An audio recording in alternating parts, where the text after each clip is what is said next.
Good morning. Welcome to the Level Set. We are happy that you've decided to ingratiate us. I'm joined this morning by an all-star cast, Dr. Charles Alexander, the Mike Jones, Jerry L.T. Christmas, aka Quamana, Kwame, Kwame, aka better this Kwame, style. Attorney Gerald T. Christmas, and I am Attorney Larry Fields. I've got to defer to Attorney Christmas very, very quickly. For those of you all that don't know, he and his legal team secured an $18 million victory against the city of St. Louis just a week ago, Friday, as a result of a police murder. And he has agreed to discuss that with us. And as we delve into to these issues in Black History Month, and as we celebrate the life of Neely Fuller, I think it's very, very important that we make as we haven't said it in a while, Dr. Alexander, but the pattern recognition. We've got Mhm. to identify the pattern recognitions that are occurring. But with no further delay, Attorney Christmas, please. And it's interesting you say about the pattern recognition because we have consistently had a problem with police brutality since our existence in this country. You know, the whole police department came from the slave patrols that were first initiated to catch runaway slaves. And when we think about the case that we just won here against the city, it's been a hard, long fight. This has been a 10-year battle.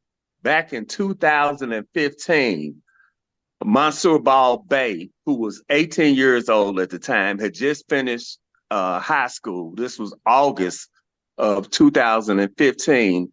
He was at his cousin's house at Page and Walton, where he visits quite often. It was his father's sister's house, and his first cousins lived there, who he's very close to. You know, in the Black family, how close we are to first cousins, especially. They're like siblings.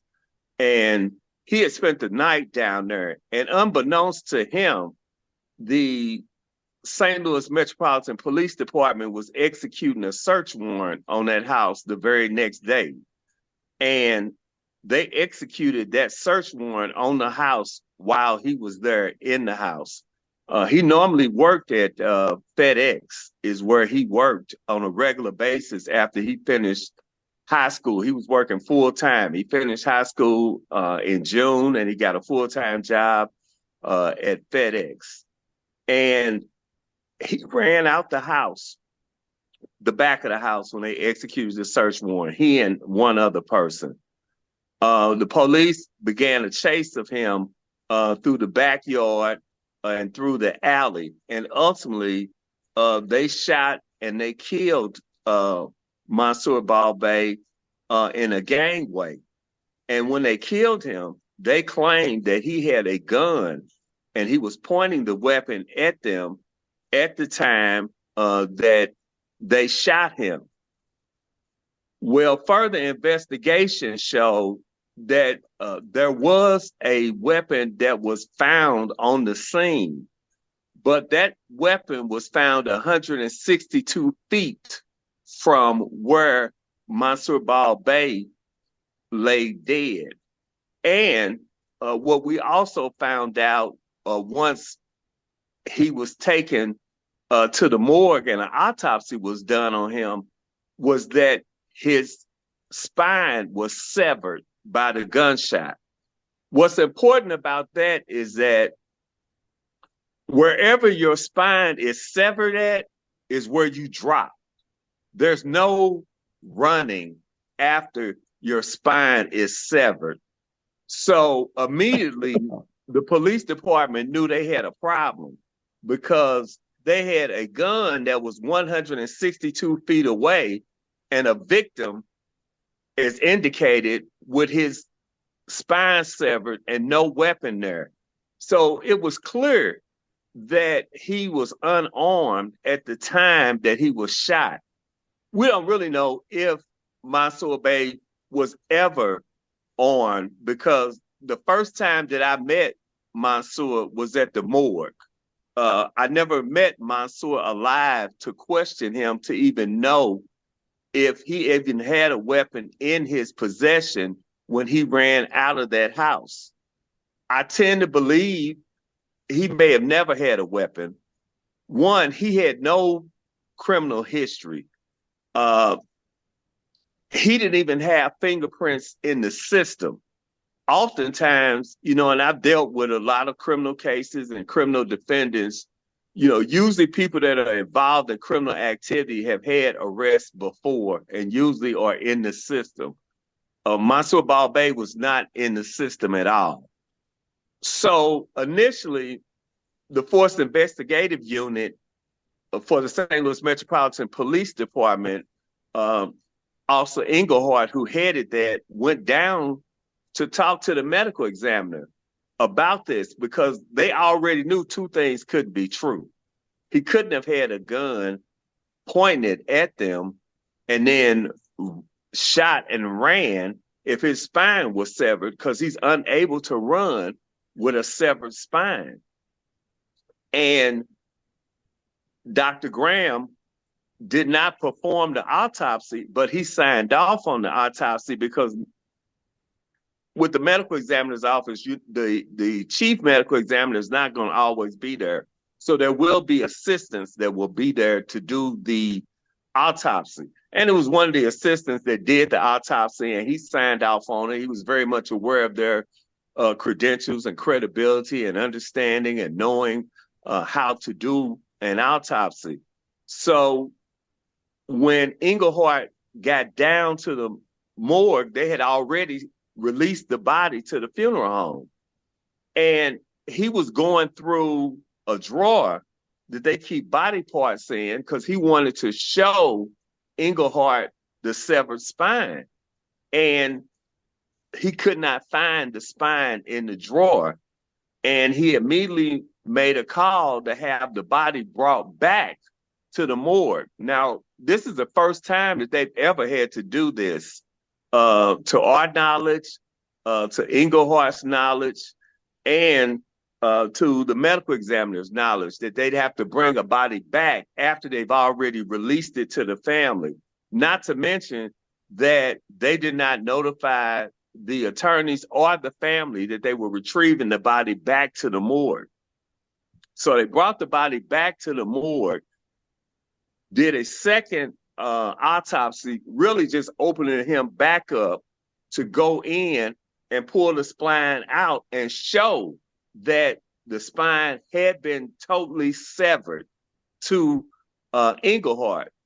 Englehart then commented to the medical examiner, "You better get fire insurance because we got a problem here now."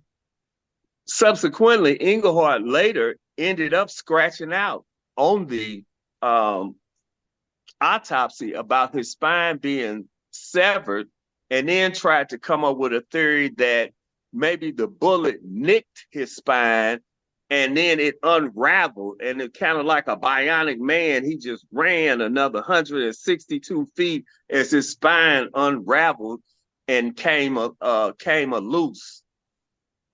But fortunately, we had a expert who thoroughly testified that there's no way possible, once your spine is severed, nicked in any kind of way, the severity of that, you're going to drop right there where it happened. Now, we've been fighting this for, like I said, it'll be 10 years in August. So, 9 years and some months. And this has been in federal court. And we had a all-white jury in federal court because the jurisdiction of federal court goes further than St. Louis City. It goes almost to Cape Girardeau as far as the jury pool. There was only two blacks on the jury pool, so the likelihood of having a black on the jury was very slim. And we had 6 white males and 3 white females on the jury, and it only took them 90 minutes to see through this. Within 90 minutes, they came back with a verdict against the city of $6.2 million. And it's a bifurcated process. You can't ask for punitive damages until you first get the award against the city. So once we got the award against the city, then you can present evidence for punitive damages, meaning that you're asking for damages now, so that you can send a message to the city and to the administration, to the police department, that this is punitive so that this won't happen again. This is meant to be hurtful to them so that they will have understanding not to do this process again, not to attempt to do a cover up like this again. What were you going to say, Larry? I'm sorry. It's to punish, just like It's to punish. It's to punish. And so that's a short presentation. We did a short presentation by putting Officer Chandler on the stand. That's the officer that killed Mansour Ball-Bey. We put him on the stand to question him about past incidents that he's had, shooting incidents with guns where he's claimed that individuals have had guns and he shot them before. The city, they put on the budget director. They brought the budget director over to try to testify that the city has no money and that if you do punitive damages, you're going to cut out essential services that are needed for the city. And so that's a short presentation that was probably only about maybe 15, 20 minutes. And then the jury went back out and they stayed out for 10 minutes and came back with 12.5 million in punitive damages. We asked for 50 million in punitive damages, which would have been 5% of the city's budget of $1 billion. So it was the 50 million may sound like a lot, but it's only 5% of the city's budget. And so it's not a lot, not to mention the city is flush with money right now. They had a $64 million surplus that they returned back to the budget, along with the $290 million that they have from the Ram settlement that they still have not been able to come to any kind of agreement on how that money is going to be spent. So we have a family now who in the normal grieving process, 10 years out, you would be in a different place of grieving. But in these police brutality cases, the way that the city fights us, these families never really get any real closure, because ever since Mansour Ball-Bey has passed, they have been constantly meeting with us, going over interrogatories, having to be deposed, having to constantly have contact and conversation about this on a regular basis. Last week, they had to relive everything all over again, along with commentary about their son, along with pictures of their son, pictures of his spine. I mean, can you imagine, a family having to endure all of this once again? They've already been enduring this for the last decade, and then have to sit through a trial and endure all of this. So it's been quite a bit of trauma on them. And then I would say we probably left the courthouse at 5:30, and at 6:30, the city council's office filed their notice for a new trial. They have the right to ask for a new trial. It's not outside of their right to ask for one. They have to show that there was some error that was made in the trial. The judge that oversaw the trial has agreed with them that error was made in order to grant it. I think it's highly unlikely that a new trial will be granted, and they also have the right to appeal. I'm raising that issue too because the current mayor and the current administration, they inherited this case. This case did not happen under them. It happened in 2015. This is a result of the previous mayor, Francis Slade. This is a result of the previous circuit attorney, Jennifer Joyce. This is the result of the previous chief of police, Dotson, all covering this up. This administration has no reason to protect those individuals who covered this up. What I'm anticipating and what I'm expecting, and I may be delusional, but this is what I expect, I expect for this administration to end this family's suffering because I expect them to see the light in this, the same light that the jury saw in 90 minutes, and not want to uphold this type of corruption, this type of cover up, and this type of continued suffering for this family. There's no need to continue to drag this out so that this family continues to suffer for a cause that we know is a losing cause and for a cause that we know is not a righteous cause. We know for a fact that they lied about this situation and they continue to lie throughout the trial. The same officers that lied 10 years ago came back in and lied again.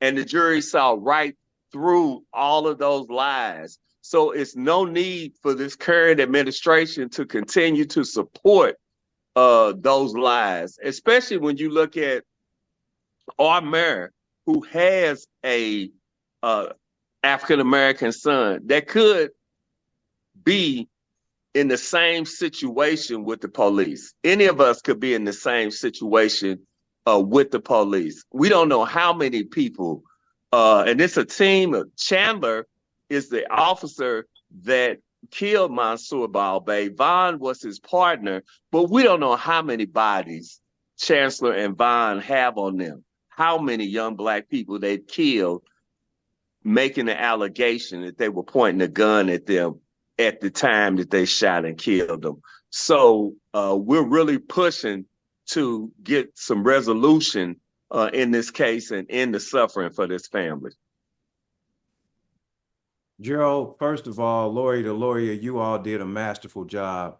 And man to man, I guess, Black man to Black man, your commitment, you and Wooten and your entire team commitment to that family is unparalleled. And we see you and appreciate you for that because these cases are needles in haystacks. They are.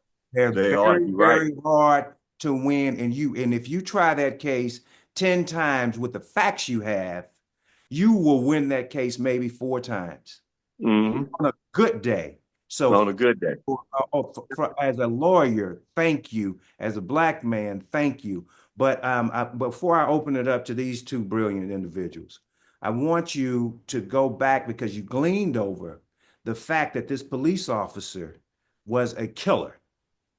He had, and he was a serial killer from what we've seen, and he had an MO. I forget the term that that he used, but what it signifies was the individual with the gun was running forward at the same time and had his arm and the gun pointed backward. I forget the term that he used, but it's in his police report. It was gleaning the gun or something like that, and on the Yes. cross. Was it gleaning the gun? Gleaning the gun. He's trying to say that he was running and with the gun behind him and shooting at him at the same time. And then he flipped it back 162 feet for it to land by the dumpster. And I think one of the smartest things that we did in that trial is when you say 162 feet, people don't really realize how far away that is when they hear the term. So we did a demonstration and brought in the tape measure and measured from one courtroom all the way across the hall to the next courtroom. So the jury could really understand how far 162 feet is and how impossible it is for you to run and do something like that. Of course, the city tried to argue that when people have adrenaline, they're able to do superhuman things. And there's situations where, you know, people have adrenaline and they lift up a car and they do other things and just, you know, reaching for straws and trying to justify this homicide. And that's what's so problematic for me is the lengths that they'll go to justify killing one of us. And the is thing, incredible. And the thing about it, Gerald, is that he had several police reports where he accused individuals of gleaning the guns, and we know he killed at least one other one. Right. He has the same MO in several police reports and about throwing the gun. He killed another young man and he claims that he threw the gun all the way across Kings Highway and then somebody just picked it up and drove off with it. I'd like to get you all's thoughts at this time. I want to defer to you all. I think yeah, I can't say enough about what's been done, what's been stated already. Yeah, first of all, Gerald, uh, congratulations, exceptional job, well done. And I'm with Larry about your commitment to stay with this over 10 years. You But know, as I and one thing that made me so committed to it too, Mike, is that um Mansour Balbay was the first client I ever met like that for the first time at the morgue. It really made an impression on me. I could almost feel that boy talking to me when I showed up to meet him at the morgue, and I think that really is what made a difference. I want to raise a question to you and Larry, both as attorneys, because as you were reiterating or telling us the facts of the case, it occurred to me, and I remember seeing a statement in the paper that Jennifer Joyce had made that she didn't think the shooting was justified. She didn't go after the officer. She was the prosecuting attorney, but she didn't think the shooting was justified. So, as a ethical issue of professional ethics or morality, you have maybe a competing interest. Everybody, every defendant is entitled to representation. But at what point does a lawyer supposed to say, I'm not, if these are the facts, I can't take this to court because there is fundamentally no basis for your defense. So if you're the city councilor and the mayor comes to you and the police chief comes to you and say, we need to appeal this, we need to cover it, at what point does a lawyer have the responsibility to say, or do they have the responsibility to say, if this is the case, I can't. You're my client, but I can't go to court with this. If this is what you've given me to represent you, ethically, I don't feel I can take these facts and argue to a court that you're innocent. It is there are gray it shades. That's why I'm raising it, the question the way I raised it. Okay. Yeah, I know it shades. It begins with frivolous. You can't take anything frivolous. Okay. Where it begins. And as long as it's not frivolous, you can justify. But what you cannot do is go in court and lie. And lie, exactly. That's the one thing you're not supposed to. But we know that those witnesses put on. Gerald, come on. You know that I know. We watch people go give the oath and lie because all it has to be is true to them. Right. And it's true, and so, but that is shaded, and everyone is supposedly guaranteed some sort of defense. But what's interesting here, Gerald and them sued this police officer. The police officer was sued, I believe. Did you sue him in his official capacity, Gerald? Yes. Mm-hmm. He sued the police officer in his official capacity, and the city had to step in. Right. At that point. So the city's coming in saying, we didn't do any of this. None of this is wrong. Hiding behind the police officer and putting him out front when it was convenient. But, Mike. And the officer's doing exactly what Larry said. He's going there taking the oath and he's telling what's true to him in his mind, knowing that this is not the truth of what happened. They just getting on the stand lying. Gerald, I think you're being generous when you say the truth as he understood it. But anyway, Yeah, go right. ahead. I'm being generous. You absolutely right, because it's still quasi pending litigation. You know, as the mayor would say, Right. she can't comment on pending litigation. So we still don't know, you know, where we're going to be at in an appeal, or where we're going to be. And they are always trying to find anything that they can to use against you. I got it. Paying 9% interest every day on that. Right. Yeah, that's the difference now. You know, when we were held up to go to court, because I think COVID is actually what pushed us into this 9-year point. We probably would have had a trial sooner had it not been for COVID. But, you know, because of COVID, you know, it took so long in order to actually have the trial, which, you know, bought them some additional time. But as a result of that, you know, we've had this long period of time, and it's just been way too long. It's just been way too long. Dr. Alexander? I applaud and laud the works of Attorney Christmas and his team. This speaks to, you know, what we talk about all the time. This is an example of resistance. This is what the resistance looks like. This is also an example of our ever-present knee in our neck.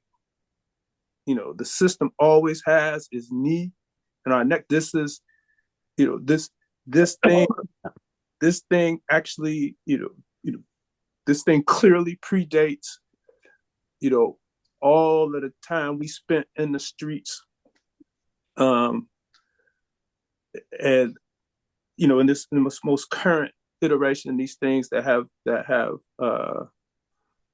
you know, captured the attention, you know, not just of the Black masses here in the United States, but folks everywhere. You know, our response, our continued responses to police brutality, and this has been a consistency. You know, as you stated, Attorney, you know, we get the police from slave patrols. So there has been this conflictual relationship for us and the police since our conflictual relationship started with white folks. And it just seems like, Dr. Alexander, too, when you say that, you know, it's like our whole existence in this country, you know, is a conflict, because, you know, we are constantly, I was thinking about it all this week and thinking about, you know, the conversations that we have.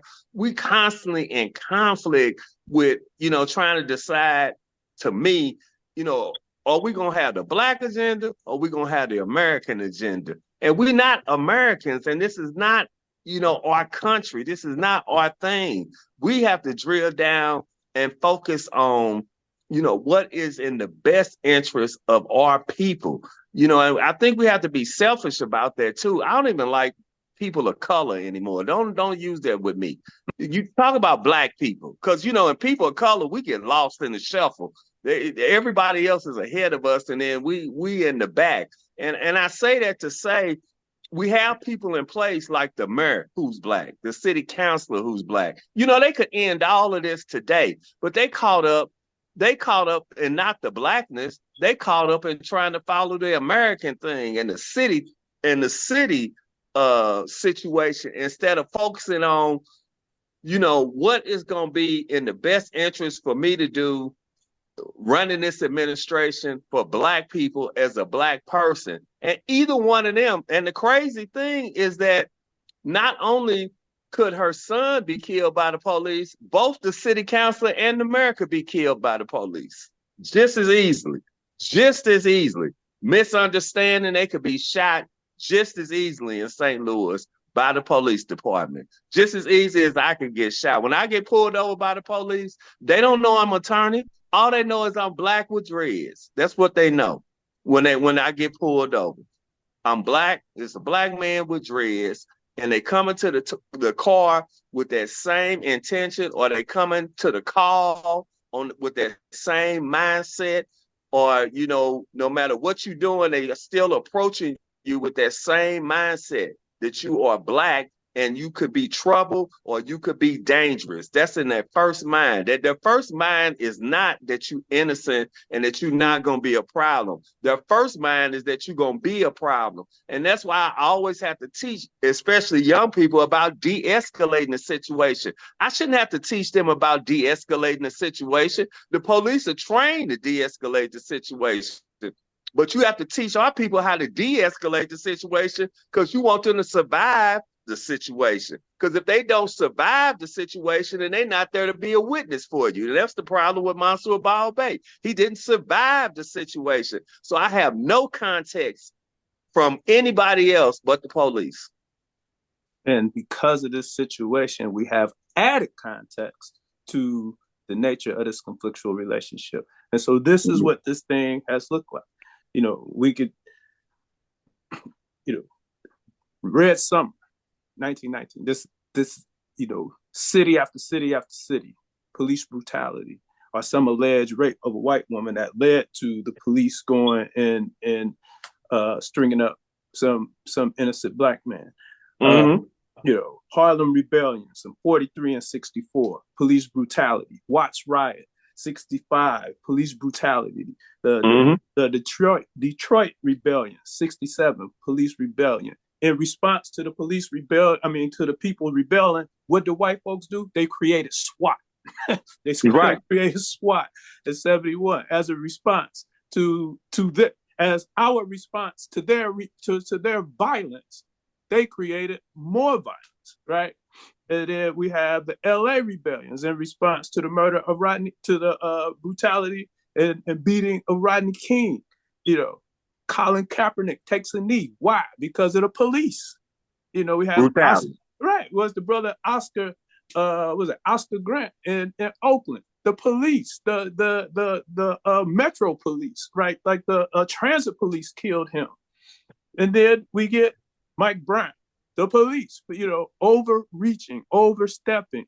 And then in 20, we get Breonna and Big George, and we in the streets for weeks, months, or what have you. All of this because jokers either putting their knee in the back of our necks or they shooting us in the back. This is the nature of it. Yes, sir. And we got black police doing it too. Black police showing out for the white cops. That's the white cops. That's the quote. The great poet Ice Cube. Wait, and I want Hey Jackson. Yeah, wait a minute. And I want to connect what you just said and Gerald's briefing on this with another part of the conversation that we had, quote, in the green room. This is Black History Month. Your articulate iteration of our history with the police in America, and this being Black History Month, poses a question. We don't learn shit from history, do we? No. We do not. We do not. And we don't want to learn from the history. We can learn from the history, but we don't want to learn from the history. We don't want to accept that we are out here by ourselves because there is a part of us that really wants to belong. I don't know if that's like human nature or what, but there's a part of us that wants to belong to these people. Well, or belong to this place. Or belong to this place. Part of the reason I think we want to belong to the place because we don't have any place else to go. Like we don't know where we came from. So that makes it harder for us. Well, our situation is just so unique. All right, right. And so so we always have to consider the entire circumstance. And so So yes, there are folks who are attached to this So place let me as a let me pause. landmass, and there are folks who also are seeking, So so let seeking that acceptance. so let me pose a question, kind of to you, Charles. Although Larry and Gerald want you to weigh in, but this is kind of a mental health thing. Since we changed the language on mental health uh, and addiction over my lifetime, uh, and it seems to me that mentally the relationship, it, metaphysically, the relationship that we have with America, based on some of the things that Gerald just illuminated us on, is we're like a family who has a family member that's a junkie. And I didn't say chemically dependent, because that's a sanitized, or so if you say chemically dependent, that sounds like, oh, well, he's got a problem. When I was growing up, he was a junkie, and nobody wanted to be a junkie. Okay, I mean, there was no nothing redeeming about being a junkie, and you could depend on a junkie to do two things. One is to lie, and the other is to steal. And they lie to everybody and steal from anybody. They steal their mama's television. Okay, that ain't a joke. That's reality. So it seems to me that if you had a family member that you love that was a junkie, he's still your family member, and you still can love it. You just can't mess with him no more. He can't come to the house. There's a whole bunch of things you have to do to protect yourself from the family member, because the family member is going to be given who he is. He's going to do, or she, what junkies do. Okay, and you can continue to be surprised and shocked, but you had no basis for being surprised and shocked. Okay, because your junkie ain't no difference than these other junkies. Okay, because that's just what a drug addict does. So it seems to me that whether you are, quote, progressive white folks who kind of want to help us organize, or us, both parties have a problem saying that this group of white folks, police and whatever you do, they are junkies. And there's nothing you can do to fix a drug addict. You either got to wait for them to OD, or something happens that they decide that I'm not going to do this anymore. And like all people who are in remission, because you don't get cured, it's remission. And if you talk to somebody who's alcoholic but who's sober and hasn't drunk, they would never tell you they're not an alcoholic. They'll just tell you how long they've been sober. Drug addict can tell you how long it's been since he quit using and he's got a date. But that's who he'll always be. So until, it would seem to me, until white America recognizes that this is an endemic, systemic part of their nature that has evolved, at least for us and them, over the 400 years that we have been here in this space together, you ain't got no solution to this problem. So the strategy and the tactical day-to-day ought to be, how do you protect yourself? And I would suggest that before we dismantled our communities post-civil rights, post-1965. That's how the Black community related to the larger white community. It wasn't about how we fit in. It was about figuring out how to survive them every day or every year or every decade, and what went into how we curated or raised our children, whatever term of art you want to use, was really about getting them ready to live in a community of drug addicts. Okay, and that would be your responsibility as a parent with a child in a neighborhood that you can't get out of. Okay, you can't ignore the people in the neighborhood. You have to tell your child who they have to be to stay okay. And so I think we have the wrong metaphors, the wrong analyses, and we can make it scholarly or academic, but that takes too much study. I mean, we need a different way of talking about this in a way. What did Charlie Mingus say? That anybody can take the simple and make it complicated, but real creativity is taking the complicated and making it simple. And we need a better way of explaining the reality of being Black in America to us. And I did this morning before we got on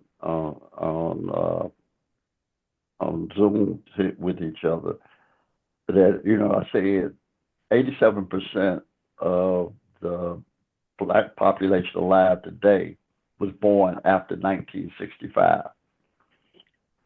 43% of us are under 30 years old.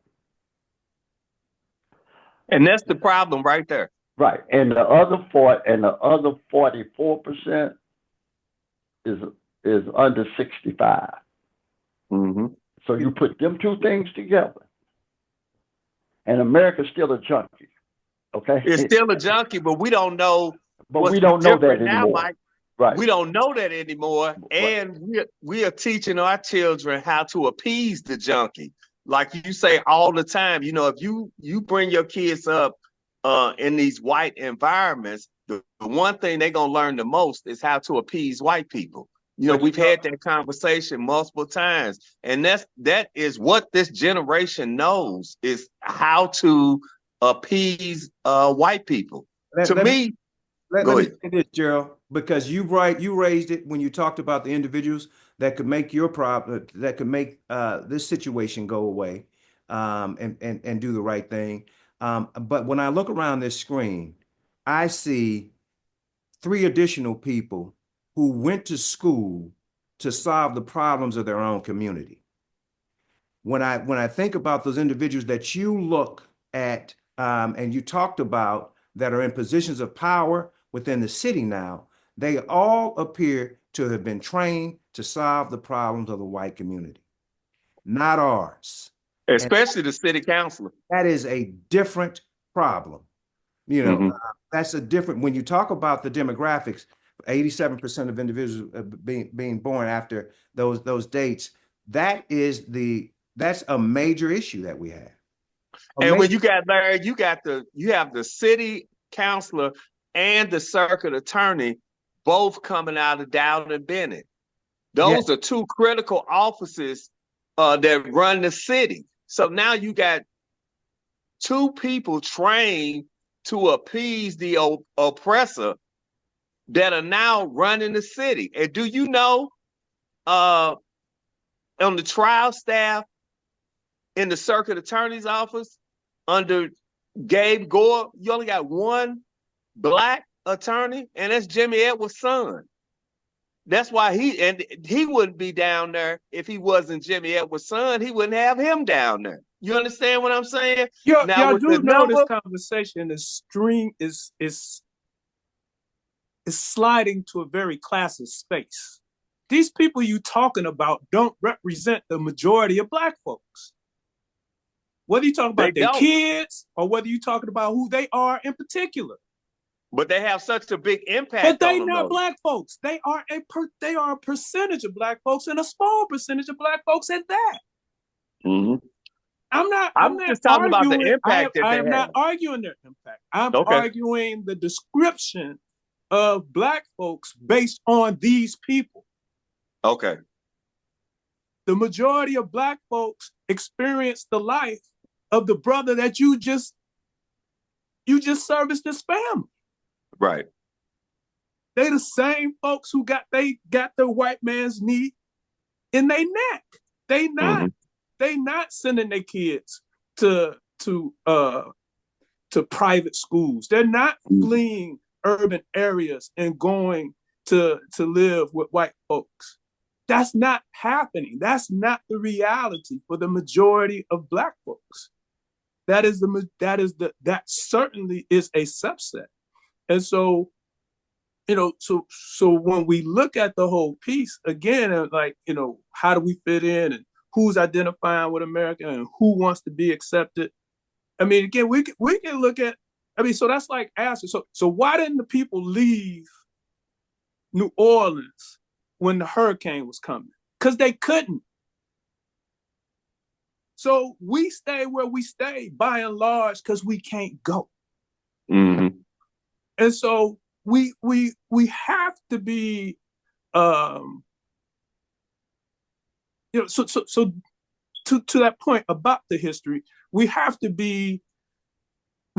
look at this thing from a historical and a social and a political and an economic, so like everything that we do with Black folks has to be cross-disciplinary. And that's how we got to approach this piece. Yes, sir. I summarized that. I have a descriptive phrase that I use to summarize what you just said. We Black America, because we're victims of a flaw in our thinking, and I call that flaw the fallacy of the politics of melanin. We presume that your racial or cultural identity also reflects your political perspective. Now, there's a reason for that, because during slavery and Jim Crow, no matter what your class predisposition was, it did not change your political, economic reality in America. So you could fairly well presume that if somebody was Black like you, that you all probably had the same agenda. I mean, you're going to be wrong sometime, but you could assume that. It's why there was a time when brothers who didn't know each other met or passed each other in white spaces, they nod to each other. That was just and nobody taught you to nod. You just did it, and that was a recognition that was an acknowledgement that we recognize each other. Okay, that we're not them, but we're together. I would dare say, if you're 30, 17, 30, even 40, you probably never do that when two brothers pass each other. Now, I don't know that because I'm 70, I'll be 76 next month. So, but I'm going to presume that that's history. And part of the weakness in our analysis is the older you are, the more prone you are to be locked into a point of reference that is no longer valid about us. I ain't talking about, matter of fact, the point of reference about white folks ain't changed. And our problem is because we've moved past who we were. I'm not talking about progress. I'm talking about our evolution in this country is different for the large majority of us than it was historically for the majority of us.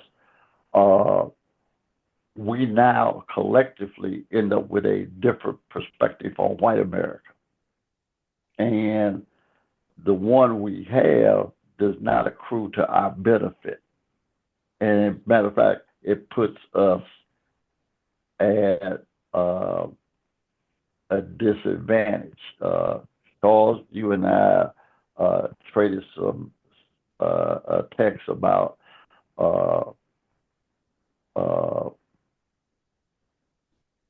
the Dallas LA trade. And when you kind of asked me about it, I said, I think LA ended up, they fixed their marketing problem for the next 10 years because they got a marquee superstar, which is what LA always requires and the need, and the league has the need for LA to have that.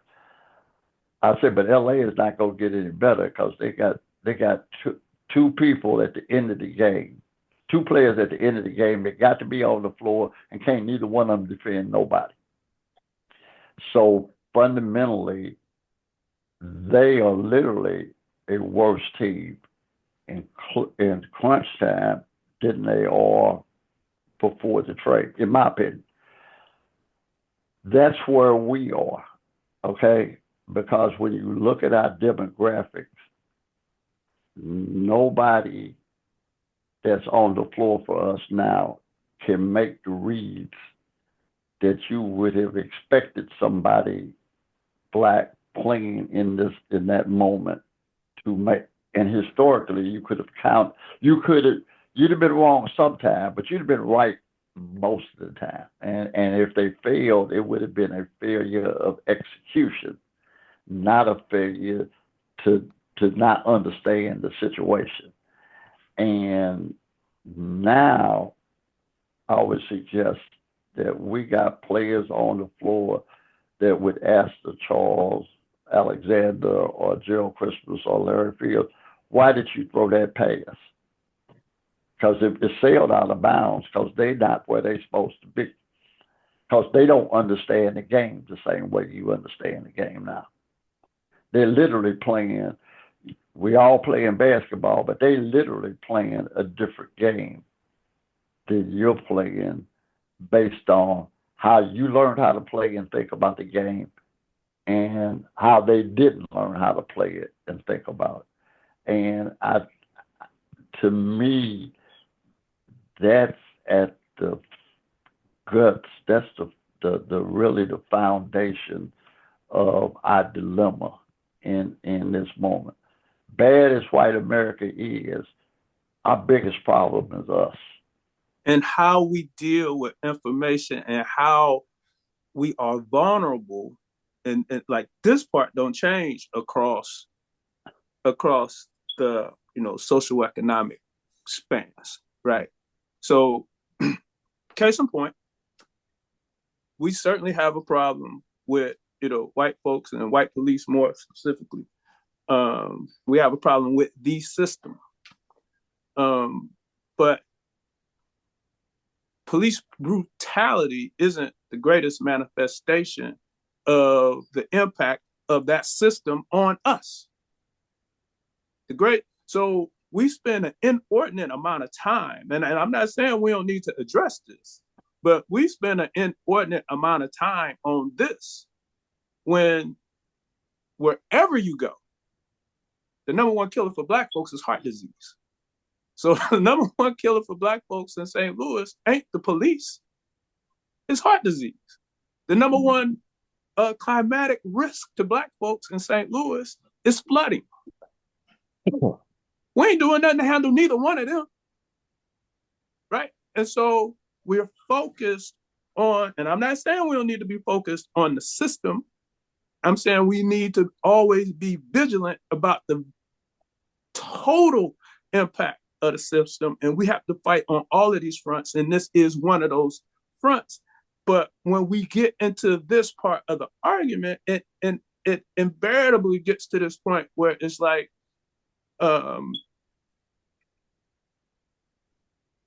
those who are in, those who ascend to these leadership positions for wherever they lead, wherever they get there,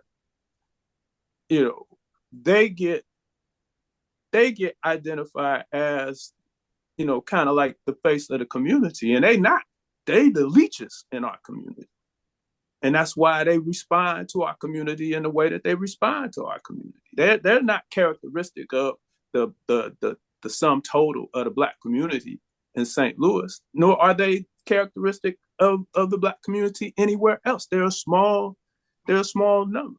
I mean, and even the easy way to look at that is that, I mean, again, when we look at this thing from a class base, which in and of itself isn't bad in terms of, organizing principle, we're, again, like last week, we were talking about college educated folks. And so we like 25 to 30% of Black folks 25 and over got a college degree. So we're everybody else is a super majority.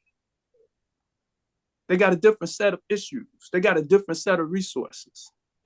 Now, because we do ascend to wherever we stand because of, our access and ability to benefit from, our educations and, blah, blah, blah, blah.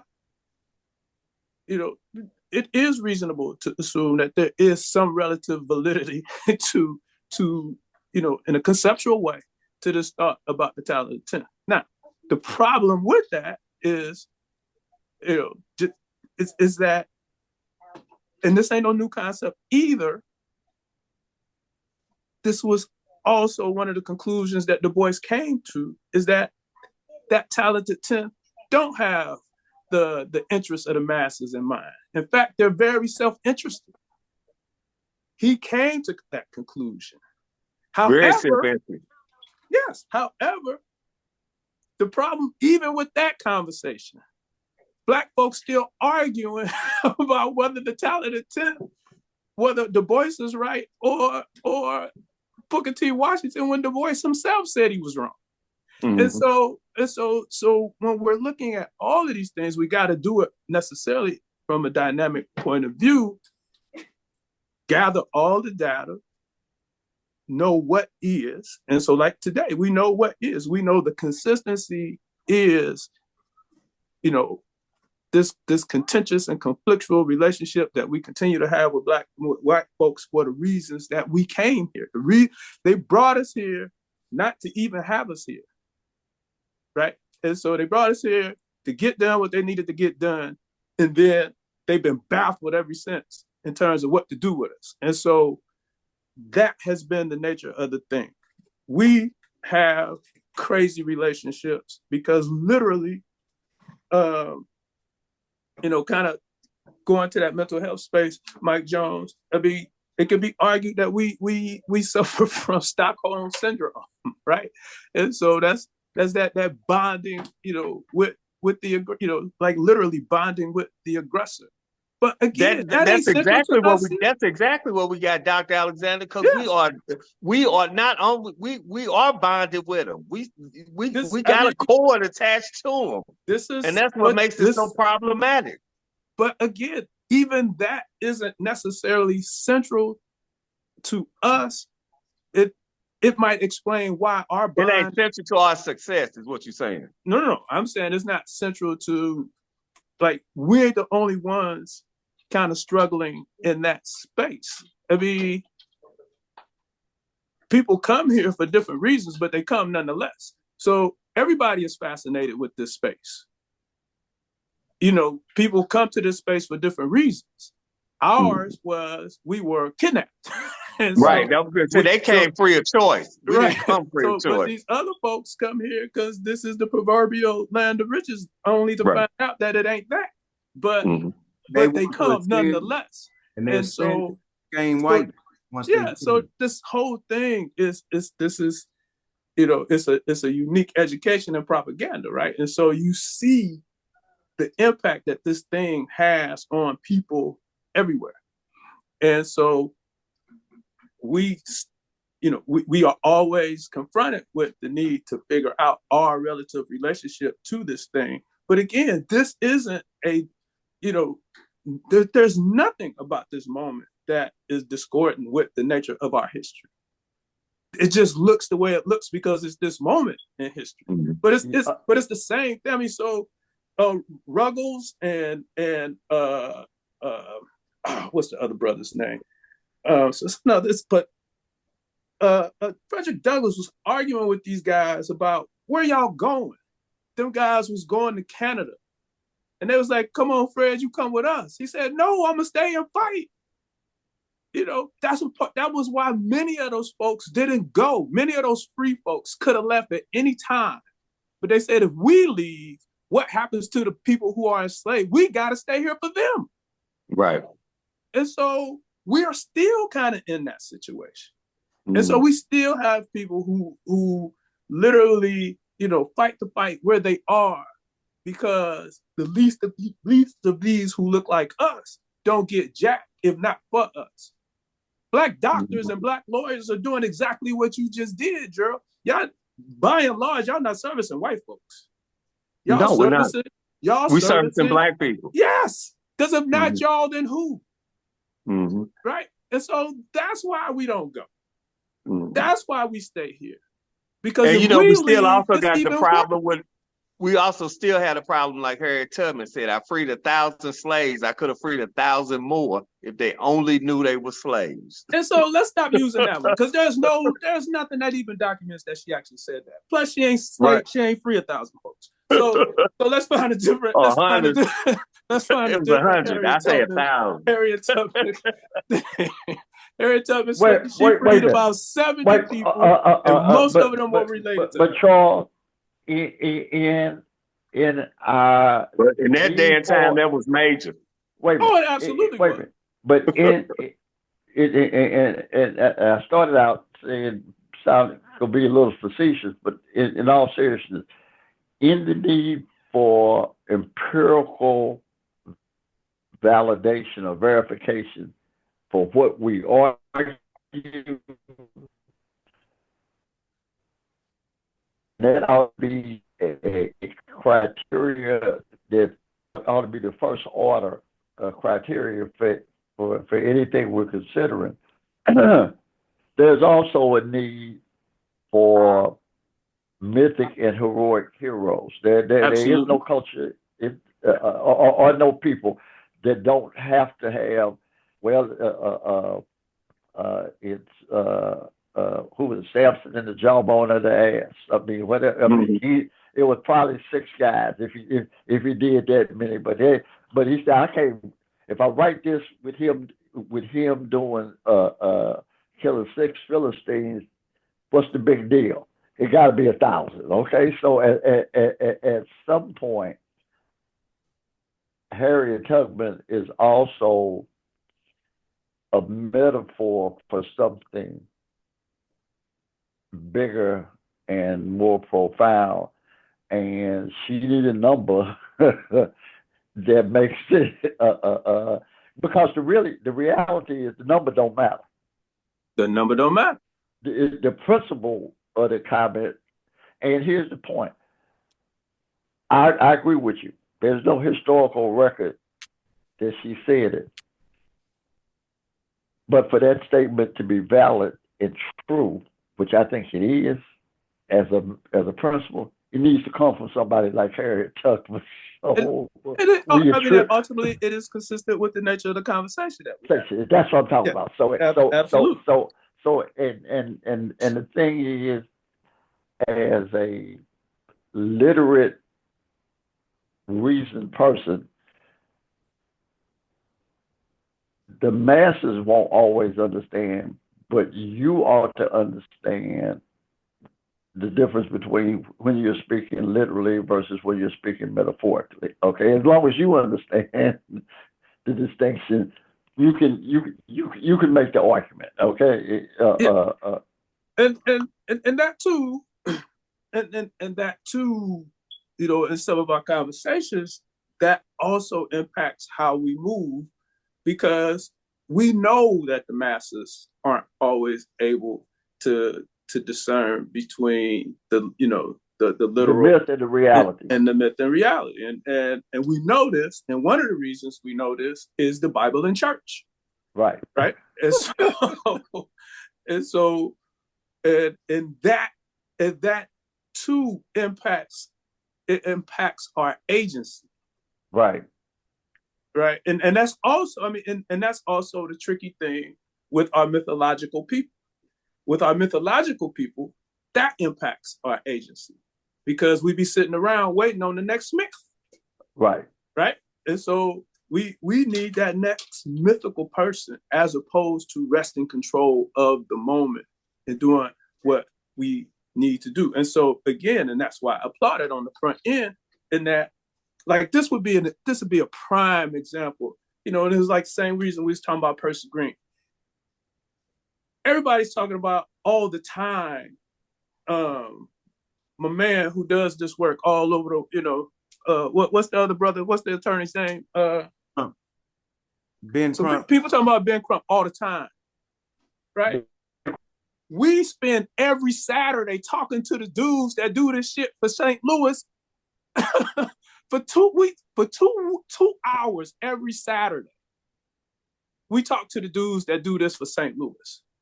There's folks in St. Louis who think more highly of Crump than they do of attorneys Field and Christmas, and they right there doing this all day, every day, right? Because but a prophet is always without honor in his own house.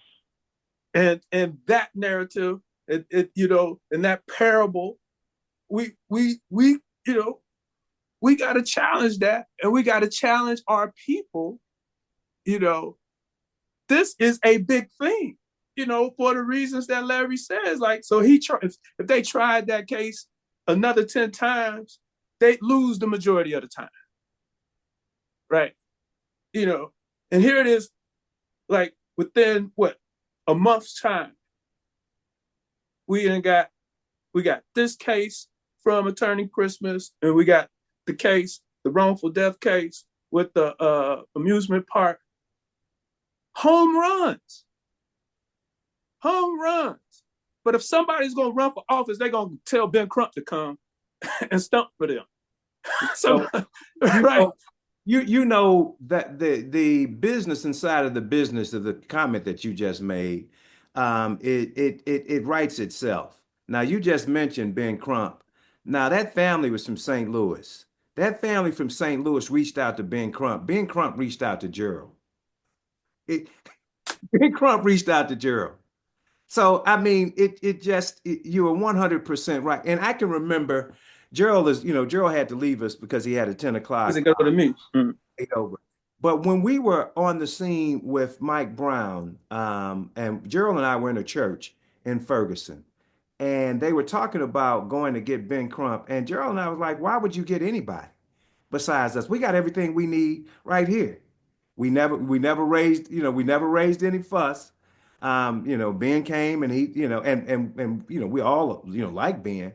But to your point is so layered and is so exponential that it couldn't be broader. Get bigger into space, in other words, because that is exactly right. And figuratively and literally, what happens is they wind up coming back to one of us anyway. And you said that earlier. You made this point earlier too, Attorney Chris. I mean, I love Nellie Fuller, but we got Mike Jones. It's like this. We got a treasure. I mean, it is a thing. It is a place, and we fight these fights. We fought these fights. We have been on the forefront of these fights, but we don't necessarily see St. Louis as that, and we don't necessarily see the rewards of our labors as such. And so this too is a part of the continued work. This too is a part of documenting the history and speaking the history, and living the history. Homer G. Phillips he was a person, and that place Right. was a thing, right? And so, and in fact, most of if you ask 10 people, they don't even know who Homer G. Phillips was. And he was a lawyer. They don't know he was an attorney, and they don't know he was And, assassinated for fighting for the rights of the people. People. Yeah, and and I'm not gonna mention that he was a Q, but that's neither here nor there. Oh, you mentioned that. Oh, you mentioned that, and we standing tall on that. Because he one of ours. Yes. Yeah, he one of ours. And we also have Dr. Charles Alexander. And so all of these things. We need to say that, and who is reflective of all of us in a sense. Because when we were at Morehouse, Morehouse tiers you into Right. business school. Top tier guys, get job offers in Fortune 100 companies, Fortune 2, 4, 3, and you're tiered based on your GPA, your trustworthiness, Suitability too. your character, your suitability. Dr. Alexander was in the top tier. He could have gone and worked at Goldman Sachs or anywhere else in the world and been retired by now. I was I was top tier adjacent. I got one of the top, one of the tops, several of the top offers. And so, the commitment is across the board, and it's amazing. So, your point is well taken, Dr. Alexander. Mike Jones, you was And in all honesty, Larry, even in that space, like had I gotten the one I wanted, I might have gone, but I didn't. And so, and so if I'd have got Cargill, which is what I wanted, but even that, I wanted Cargill because I grow up. I'm from Central Missouri, right? That's where my people are from. I spend my summers in Central Missouri, and so I wanted to work in that kind of industry with the hopes of working my way back into Missouri doing that kind of work. But it was still going to be Black focused. It was going to be, how do I turn Cargill into a win for Black farmers, in Missouri in particular, but wherever else I could touch them. But that too, that this is the nature of the work that we do. This is the nature of the work that we do, and this is why we do it, and this is why we stay. Because those of us who could leave would leave. But there's something keeping us here. And what's really keeping us here is not that we can't go, is that we want to be here for those who can't go with us. Right. And I want to really weigh in on that point that our story, our narrative has always been about the few that stay, that come back for us. I mean, there's never been a mass movement or a draft for Black leadership. Literally, Black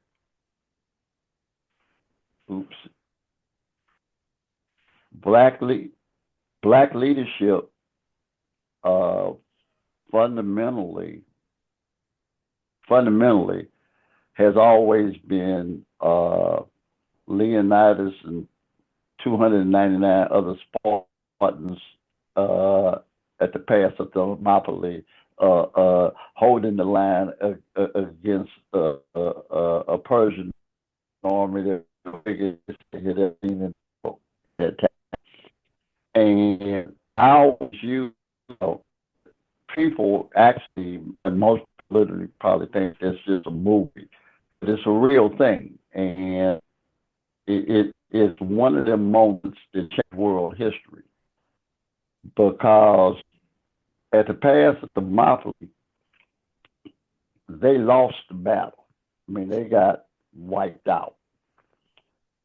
But the reason he went to Thermopylae, and they were all volunteers. It was a Spartan holiday, and you couldn't, a religious holiday, and they was real religious in whatever their stuff was. So he had to take volunteers. It was his personal guard, and it wasn't just Spartans. And some other folks chimed in along the way. But the way the Persian army was coming into Greece was they were through that pay their whole army at one time. They had to come in waves. So they said, well, you can hold them up. Now, they knew they never were going to stop, but the battle at the pass gave the rest of the Greeks the time and opportunity to organize, and the Athenian navy defeated the Persian navy in a battle that ended the war, won it for the Greeks, and then the Persians retreated. Why that's a profound battle? Because if the Persians carry the day at Thermopylae and invade Greece, the entire history of the world changes in that moment. That literally everything on this side of the planet, I'm not talking about the Asian side of the planet, but everything that we know about Europe and how Europe evolves and becomes would have been different, because the Persians were the biggest empire in that part of the world at the time, and matter of fact, the most advanced civilization. And they would have consumed all those Greek smaller city-states, and everything would have been different. Literally, there might never have been a Roman Empire if the Persians are successful in Greece 300 years before that. So I kind of take some hope from our small struggles, our small battles, because you don't know which one might be the one that makes all the difference. Not today, but up the road. What looked like a fool's errand that didn't end well actually changed the course of Western history. And none of those people who were there during those days for that battle would have ever considered that they were redefining how Western history was going to play out for the next 2 millennia. But literally, that's one point. Now, obviously there are always moments, but to think of it on a smaller scale, there are moments in an athletic contest, and the game goes on 60 minutes of football, 48 minutes in a pro basketball game. But every minute ain't equal. They're not all 60 equal minutes or all 48 equal minutes. There are moments that define and redefine the game. A shot missed, a first down made or not made, that keeps the drive going, that stops the drive and turns the ball back. There are moments where the game gets changed for the rest of its trajectory. And one of the things, I appreciate now, and when I was younger, I was vain enough to always think that I wanted to be in the moment that made the change. And and you get older, and you understand that your responsibility is, first of all, it's not a sprint, and so it ain't even your race. And then once you realize that, you say, well, it's a relay, and I'm running the anchor leg, and I'm gonna break the tape. No, you ain't running the anchor leg, but it is a relay. And so in the relay, you got one responsibility. Don't drop the baton when it's handed to you. run the best league and all is better than you. And Mike, that's the Mike, work all of us have chosen to do. Mike, you're going to have to go back to not dropping the baton because you broke up. So Okay. your responsibility is not to drop the baton. And then what? And then run the best league you can run. You Try to hand it off. To run the best league you can run, and then to hand it off in better shape than you got it. And don't drop the handoff, okay? And that's what we're doing. That's what we're doing. We ain't defining, we ain't breaking the tape. We ain't running the anchor leg. We're running a leg on a relay that's at least 400 years old now. And we just got to keep running till we win it. Okay, and I want to be able to I want somebody there to hand it off to. And there ain't never been a lot of people to hand it off to. Because there wasn't a lot of people, the people that gave it to us to hand it to. So, and this is the work we chose. And that's how you live with it. That's right. And and I think that too is an important point. It's like if back in the day was so great, we wouldn't have celebrated Dr. King's birthday, right?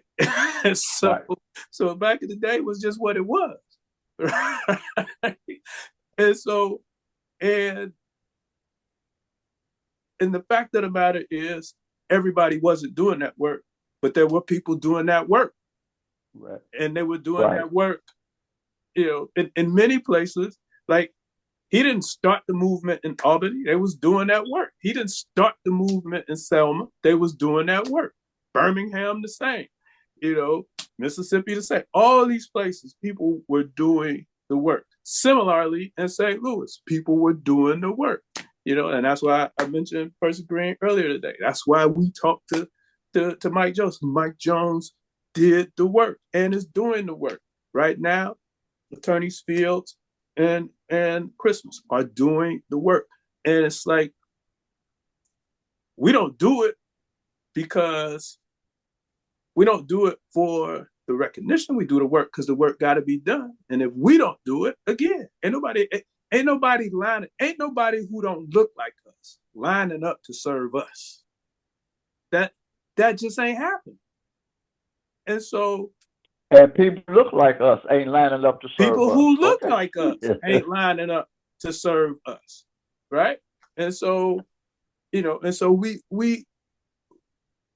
have we talk about white flight, but we got black flight too, right? And so we know that happens, and that was a part of the conversation again today. My point is just simply that they are a segment of our community. They are not reflective of our community. They're almost like literally a necessary evil. But that too ain't new, right? Like, most of them pictures we got of Dr. King is because that cat that was taking them pictures was an FBI informant. And so this stuff ain't new. This is what it looks like. This is a part of the struggle. This is why they always coming for us, because we always coming. Right. And so we are. So say that again. Say that part again. Yeah. Okay. They're always coming for us because we always coming. We are resistant. This is what resistance looks like. What Gerald just did. This is what resistance looks like. Us doing this, having these conversations every week. This is resistance. Sending it out. Like, we got our own underground. We do this show and send it to the West Coast, and that guy sends back a product to the people. Right. And so this is just a modern day part of that. Like, so this is like David Walker writing the appeal, rolling it up, and putting it in the clothes of the the longshoreman who came to his space, and then that thing going up and down the coast and getting spread. Mm-hmm. This is what that looks like. This is the resistance, and we embrace it and we do it. And this, and that case is why we got to do it. And all of those other cases like that, all of the disparities that we know that we live through, this is why we got to do this. Because if you don't have, if there's not this and things like this, then we literally continue to blame ourselves for whatever is not happening for us and whatever is happening to us. When in reality, it's him. He's doing this stuff to us. And we're not just reacting, we're resisting. We're being very intentional about our response to them. I think that's an important point, and you should expand on that, because there's almost an existential difference between reacting and resistance, because reaction is almost chemical. It's light's too bright, you blink. It's just a natural consequence. It's instinctive. That's the word. Thank you, Larry. That's the word I was searching for. It's instinctive. Resistance is something else. That's intentional behavior. Right. And one of the things I think, and we don't need to do it today because we're kind of getting at near the end of our time, but we ought to have a conversation about that, the nature of resistance and the difference between reacting and resisting, because inside of the Black community, as we've gotten as intellectually lazy as white people in America, and I'll say it, I said it before, I'll say it again, that white Americans, and we are rapidly joining them, are the most actively ignorant people in the developed world. I mean, to not know what Americans don't know, you have to actively be that ignorant. I mean, just being reasonably educated and informed would require you to be smarter than the average American is. But we should be having a conversation about the difference between resisting and reacting, so that people can start to separate and make judgments about that made sense, this don't make sense, okay? And to try to live in a more intentional way. And Larry, to borrow a term of art from your profession, we desperately need a theory of the case. Okay.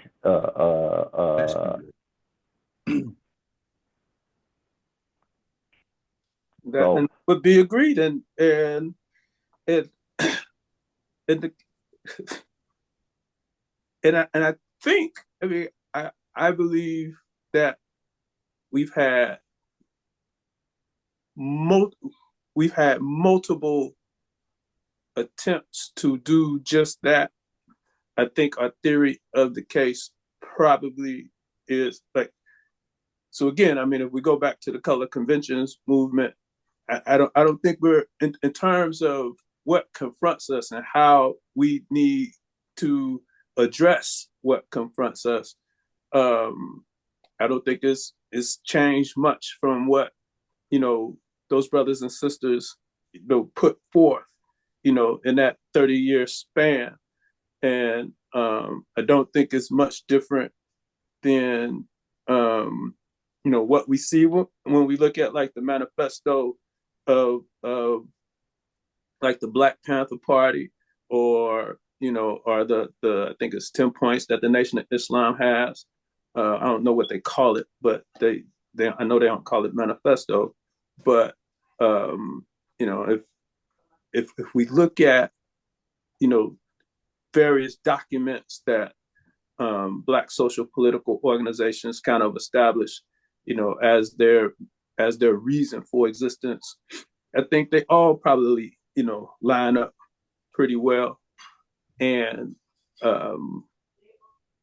but I think where we are challenged is that segment of the people that we always end up talking about, because they are doing harm to the masses, and that is, those professional politicians who who who don't deal in good faith. They're, however pure their initial strivings might have been, but by the time that they become household names, they've been corrupted. And, they don't necessarily do the work of the masses. And, and again, I mean, we talk about this over and over again. It's like, you can't do one in this. You can't do both. You can't be, the like these jokers. They ain't even the highest paid. They ain't just the highest paid Black folks by the by the Zionist lobby. They the highest paid people. They the highest paid representatives by the Zionist lobby. They're not the highest paid Black people. They the highest paid people. Right? That guy in St. Louis he got the most money than anybody. Right? And so can't be one and can't do both. You can't serve Black people in St. Louis and then to some degree, Black people across the rest of the state, just because of your relative access, Right. And serve the Zionists. Charles, to that point, and I'm going to ask Larry this question. Given our still high level of church attendance, and there is a scriptural reference to you can't serve two masters. How come, and I know you probably can't sit in a Black church and not have heard some sermon that uses that as the predicate. Why is it that none of the things people hear on Sunday seem to be applicable to their life Monday through Saturday? Because church is used just the same way as food, just the same way is abused, just as food is, just as alcohol is, just as everything else is. I mean, it is, folks will tell you it's escapism for a number of folks. And and I don't think that the vast majority, well, too many of the folks in the church even understand what they're reading, because the Bible is extremely clear on what your duty is. Even that you have to work. God told the Israel, told Israel, I'm gonna give you this land, but you're gonna have to take it. You're gonna have to physically go over here and kill these people and take this land. But that's not what we want to hear. We go to church for a magic, some sort of magic elixir, and that's problematic. And the problem is, one of the problems is we go to church to abscond on responsibility that we have to take on our own. Because I know who sits on the throne. See, I was well, first of all, I was about to say that, and I don't appreciate that. But that is the fallback.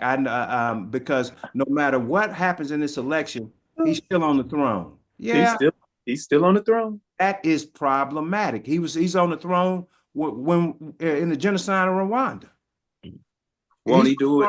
He was on the throne during apartheid. He was on the throne when our ancestors came over here. But it's incumbent upon us to do some work. And he said that. So, yeah, we can say we're fulfilling the prophecy, and being in this land that he described and so forth. But we've got work to do, and we refuse to do it. I mean, we're to the point where we don't want power. I don't believe we want the responsibility of power. And on top of that, we're so busy, um, making excuses that we don't even recognize the system that has us in place where we are. So my comment after, you see all these internet fights, folks fighting to the death. And then my comment is, okay, after that fight, if you won, are all your problems still are solved after that? Because you're still going to have the same healthcare problems. You're still going to have the same banking problems. Still going to have the same housing problems. Still going to have the same educational problems. And these are constructs that are there that we will not attack. So, it is. I mean, it's And Larry, to that latter point, that's kind of like I am not here to say to folks that gun violence isn't an issue. I'm not here to say to folks that police brutality isn't an issue, but we die because of the shit you got in your refrigerator. exactly. We still. So, like, there are things that are much more proximal that we can literally change and impact. We have a whole conversation. So if we start talking about health, then the conversation necessarily shifts to, well, we got food deserts. I get it, we do, but we also got black churches, and not only do we have black churches, we got AME churches. And why do I bring up AME churches? Because they got a pretty nice network. And so if the AM, so instead of just selling for the stated fact, because what we are good at is just stating the obvious, right? We are issue spotters. We are awesome at stating the obvious. Better right? than anyone. Right? And so how about we mobilize these churches to reach out to these spaces where there are actually black farmers, and then having farmer markets, where that is, where a farm, the farmers market piece isn't, random and it's here and there. It's like we got this stuff all the time. My wife's on her way to Soulard right now. My wife and daughter are on their way to Soulard right now. So I mean, it's directly to your point. And so we have to be addressing all of these things. We get overwhelmed with what we perceive to be the worst of it, and and it would be fine if our perceptions actually lined up to the truth. But our perceptions are also driven by the enemy. That's the role of the enemy. That's what and so the media is also a part of the system, and we don't necessarily understand that. And so we don't understand the purpose of propaganda. We don't know the difference between news and commentary. And so we're vulnerable. That's why we do this work. That's why there are other folks that do this work. And the right answers are available, but they do require intentional thought and behavior in order to access and then, ultimately implement.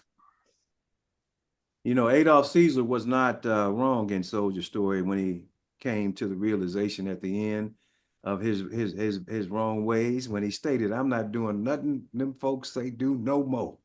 And and I'm paraphrasing it, but that's where we are. I mean, this is you talk about gaslighting. Our entire reality is gaslit. Everything. I am looking at folks that should know better this week protesting about the demise of the U.S. Aid Department. I mean, you don't have to be Noam Chomsky to know what the U.S. Aid does. They talk. Right. But like, I'm not like, and that's crazy because I was thinking the same thing. I was like, of all the things that are happening, that ain't one that I'm really concerned about. I want that one gone. Right? I mean, that is how you topple governments. They topple governments. That's what that entity does. It topples governments. Charles, to your point,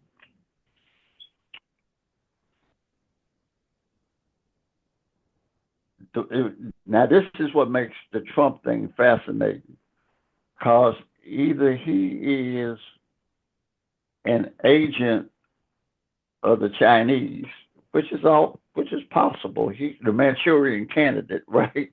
Uh-huh. That's possible. Or he and his people are so completely ignorant of reality that they dismantling the tools of the American empire. So let them do it. Okay. I mean, Yep. and, and my position is let's make a deal with the Chinese, man. We ain't got to be bothered with this. I'm waiting on the Chinese offer myself. Okay. I'm, we in the last year of the contract, man. I think no, I'm not gonna sign the extension. I think I'm gonna bet on myself. Okay. Why not? That is right. Well, listen, gentlemen, you as always, you have outdone yourselves. This is a whole class today. This would be the bedrock of a syllabus from what I've witnessed today of a year-long class, 6 hours each semester. And I just want to thank you. And if you all want to tie a bow to anything you said today in closing, please do so. Otherwise, we'll let you all summate.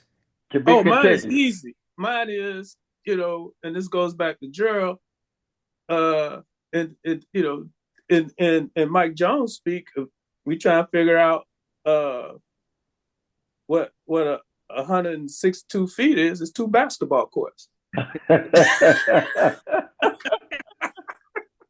All right, Mike Jones, take us out, please. To be continued, man.